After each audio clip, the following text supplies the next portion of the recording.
महाराष्ट्र के रत्नागिरी में समुद्र से मिल रही ड्रग्स ने सभी को हैरान कर दिया है। रत्नागिरी पुलिस को अब तक समुद्र के किनारे से 40 किलो के करीब ड्रग्स मिली है। स्थानीय कस्टम विभाग भी अब तक 250 किलो के करीब ड्रग्स बरामद कर चुका है। 14 अगस्त से शुरू हुआ रत्नागिरी समुद्र के किनारे पर ड्रग्स के पैकेट के मिलने का सिलसिला आज भी जारी है। पुलिस ने मामले में कोस्ट गार्ड, नौसेना और ATS को भी सूचित किया है। महाराष्ट्र में पर्यटकों से भरे रहने वाले रत्नागिरी के सुंदर समुद्र किनारों पर आजकल पुलिस और कस्टम की भीड़ ज्यादा रहती है। वजह है समुद्र किनारों पर मिल रहे ड्रग्स के ये पैकेट। पुलिस के मुताबिक एफएसएल जांच से पता चला है कि पैकेट में हशीश भरी है। 14 अगस्त को हमको एक सूचना मिली थी कि कोई सस्पिशियस पैकेट करदे बीच, जो दापोली पुलिस स्टेशन के अंतर्गत आता है, वहाँ पे मिला है। उस इंफॉर्मेशन के तहत हमने वहाँ पे सर्च ऑपरेशन किया। वहाँ पे कुछ पैकेट हमको मिले, वो हमने सीज किए। उस मौके पे हमने हमारा फॉरेंसिक जो टीम है वहाँ पे भेजी और उन्होंने जो वहाँ पे प्राथमिक जांच की, उसमें ये पैकेट्स में हशीश और इस तरह का अम्लीय पदार्थ पाया गया है। पुलिस की तरह स्थानीय कस्टम विभाग भी समुद्र किनारों पर तलाशी अभियान चलाकर अब तक 250 किलो से ज्यादा हशीश बरामद कर चुका है। सर्च ऑपरेशन हमारा 6 दिन तो है, अभी भी चल रहा है, लेकिन जो 6 दिन की कार्रवाई में करीब 250 किलो तक जो नारकोटिक है वो हमें बरामद हुआ है।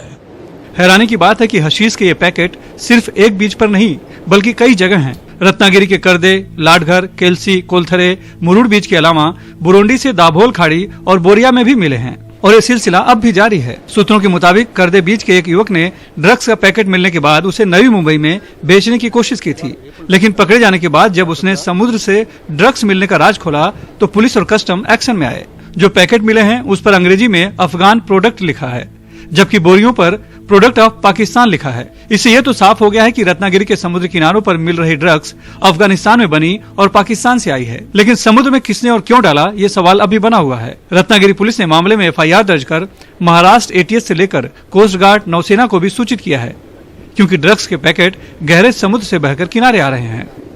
इसी तरह के ड्रग्स के पैकेट गुजरात के समुद्र किनारों पर भी मिलने की सूचना है। पहली नजर में पुलिस को लगता है कि ड्रग्स तस्करों ने नौसेना और कोस्ट गार्ड से बचने के लिए गहरे समुद्र में ड्रग्स को फेंक दिया होगा, जो बहकर किनारे लग रही हैं। लेकिन शक ये भी है कि कहीं इसके पीछे कोई बड़ी साजिश हुई तो।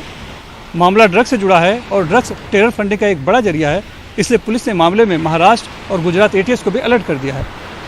रत्नागिरी से दिलीप मुजावर और मुंबई से कैमरामैन धनेश के साथ सुनील सिंह, NDTV इंडिया के लिए। और BMC में मलाईदार पोस्ट के लिए किस तरह से लॉबिंग हो रही है, इस पर RTI के जरिए बड़ा खुलासा हुआ है।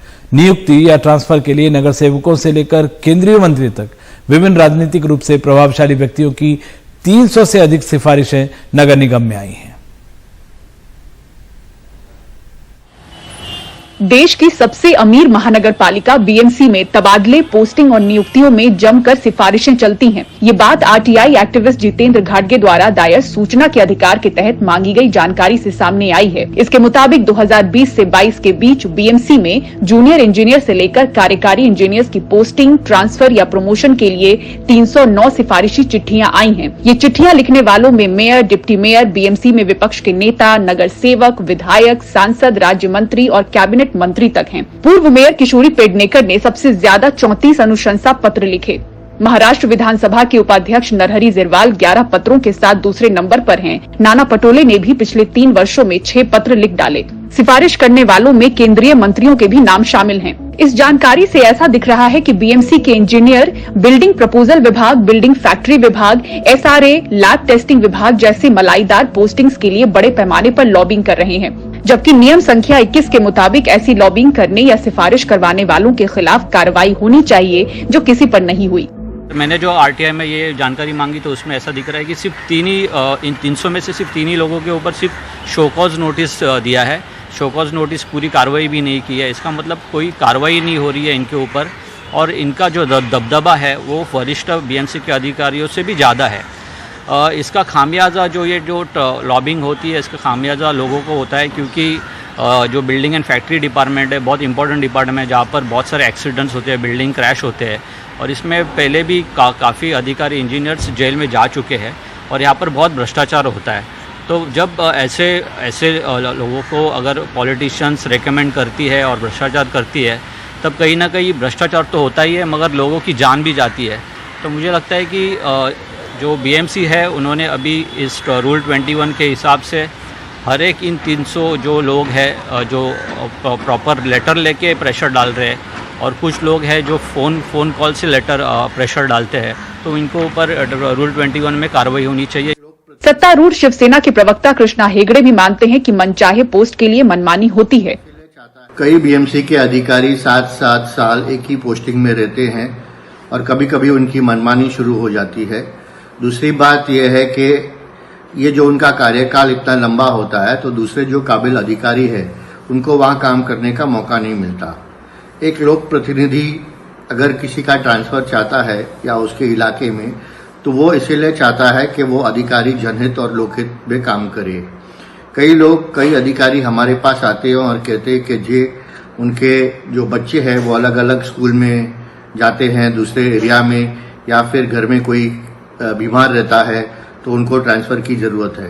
तो सब जो चीज़ है वो मायने में रखते हुए हम जो लोक जनप्रतिनिधि है लोगों के हित में जनहित में लेटर ट्रांसफर का देते हैं। हाल ही में बीएमसी के मोस्ट वांटेड वार्ड माने जाने वाले डी वार्ड के कुछ इंजीनियर्स को रिश्वत लेते रंगे हाथों गिरफ्तार किया गया था। इनमें से कुछ वैसे नाम थे जो वीआईपी पैरवी से पोस्ट पर बने हुए थे। अब आरटीआई खुलासे के बाद इस पर कार्रवाई कब और कितनी होगी कहना मुश्किल है, क्योंकि हर पार्टी से जुड़ा कोई न कोई नाम पैरवीकार के तौर पर दिख रहा है। मुंबई से कैमरामैन धनेश के साथ पूजा भारद्वाज, एनडीटीवी इंडिया।